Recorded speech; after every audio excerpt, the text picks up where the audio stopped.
kitu nataka tukubaliane kama watu wa Mlembe kwamba kila uchaguzi lazima tujaribu tuwe na mtu wetu anaweza kushinda uchaguzi. Na sisi wote tukisema tumejitolea, iwe ni wewe ama mimi, tukubaliane kwanza kwamba sisi wote tutakuunga mkono.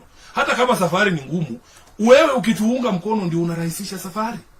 Nimesimama hapa kwenye hizi radio na TV nikasema mimi naamini kwamba kutoa sitting president inawezekana, lakini sio rahisi.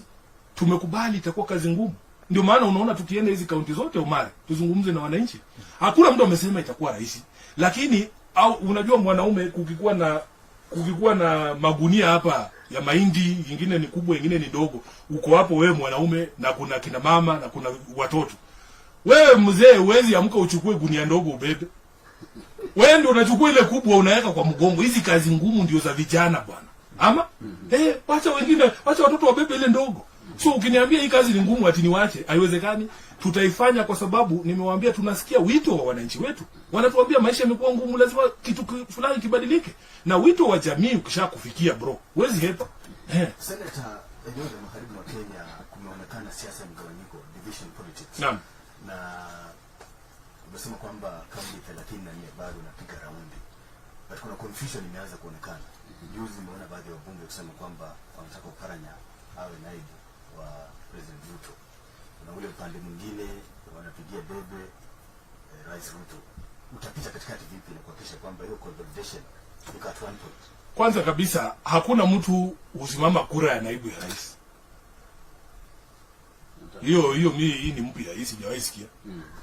Ukitaka unasimama urais. Hakuna, how can you run for deputy president? Deputy president ni mtu mumekaa na yeye amesema mimi naona wewe unaweza kunisaidia hii kazi. Na ni yeye mwenyewe aone hivyo. Kwa mafikira yake. Huwezi sema ati mimi nasimama kiti ya deputy president. Nani, who does that? So wale wanasimama deputy president sisi tunawaombea kila la heri. Sisi tunatafuta kiti ya urais. Tunatafuta kiti ya urais. Deputy tutajua baadaye. Tutatafuta deputy. So ile kitu ambayo nataka tuelewane ni kwamba hatumsikilii mtu yoyote kinyongo, kwa sababu you have no right ya kudictate maisha ya mtu ama maamuzi ya mtu ama haki zake. Unajua kuna wengine siku hizi nasikia wakiongea ni kama wananijali sana. Hadi wewe bado kijana mdogo, ungengoja kidogo utakuwa nini. Suddenly my affairs and welfare is very important to them.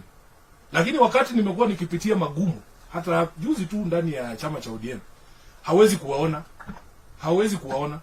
Sasa ndio wanasema huyu kijana yetu lazima tumulinde, sijui asije akazama, sijui asipotee. Nikawaambia sisi tunajua